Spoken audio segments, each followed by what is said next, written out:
शनिवार अक्टूबर 18, 2025। हमारी प्रतिदिन की रोटी मिनिस्ट्रीज की ओर से आप सबको मसीही सलाम मिले।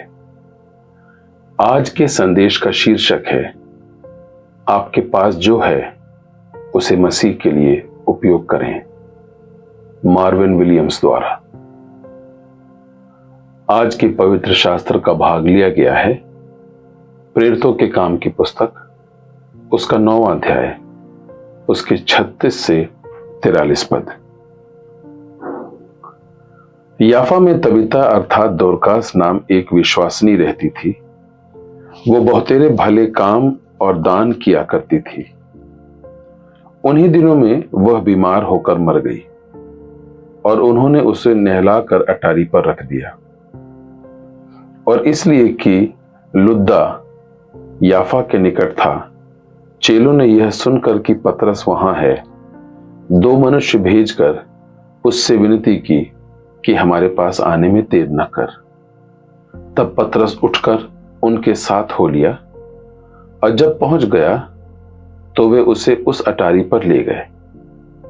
और सब विधवाएं रोती हुई उसके पास आ खड़ी हुई और जो कुर्ते और कपड़े दोरकास ने उनके साथ रहते हुए बनाए थे दिखाने लगी। तब पतरस ने सबको बाहर कर दिया और घुटने टेक कर प्रार्थना की और लोथ की ओर देखकर कहा, हे तबीता उठ। तब उसने अपनी आंखें खोल दी और पतरस को देखकर उठ बैठी।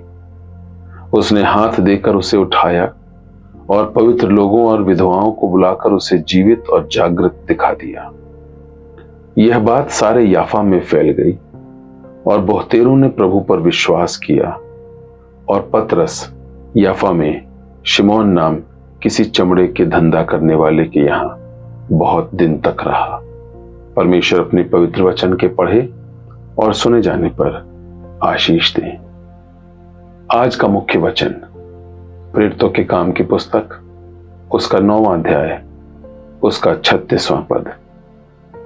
तबीता बहुत से भले भले काम और दान किया करती थी। क्या आपने कभी the sewing hall of fame के बारे में सुना है? 2001 में स्थापित यह उन लोगों को मान्यता देता है जिन्होंने सिलाई शिक्षा और उत्पाद विकास के माध्यम से अनोखे और परिवर्तनात्मक योगदान के साथ घरेलू सिलाई उद्योग पर अपना स्थायी प्रभाव डाला है।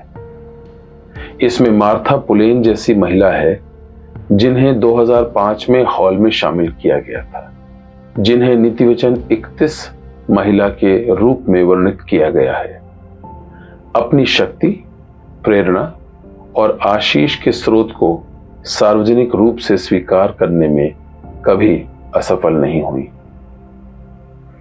सोइंग हॉल ऑफ फेम 21वीं सदी का आविष्कार है, लेकिन अगर यह इस्राएल में पहली सदी के आसपास होता तो तबीता इसमें प्रवेश करने वाली प्रथम महिला होती। तबीता यीशु पर विश्वास करने वाली और सीने वाली स्त्री थी जो अपने समुदाय की गरीब विधवाओं के लिए सिलाई करके अपना समय बिताती थी। जब वह बीमार हो गई और मर गई तो शिष्यों ने पतरस को यह देखने के लिए बुलाया कि क्या परमेश्वर उनके माध्यम से कोई चमत्कार करेंगे।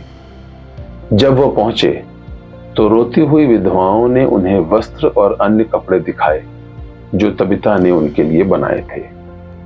ये कपड़े उसके शहर में गरीबों के लिए हमेशा भला करने का सबूत थे। परमेश्वर की शक्ति से तबीता को एक बार फिर से जीवन मिल गया। परमेश्वर हमें बुलाते हैं और हमें हमारे समुदाय और दुनिया में मौजूद जरूरतों को पूरा करने के लिए हमारे कौशल का उपयोग करने के लिए तैयार करते हैं। आइए हम अपने कौशल को यीशु की सेवा में दें और देखें कि वह हृदयों और जीवनों को एक साथ जोड़ने के लिए हमारे प्रेम के कार्यों का उपयोग कैसे करेगा। आज का प्रश्न, परमेश्वर ने आपको कौन सी प्रतिभाएं और योग्यताएं दी हैं? आप जरूरतमंद लोगों की मदद के लिए उनका उपयोग कैसे करते हैं। आइए प्रार्थना करें।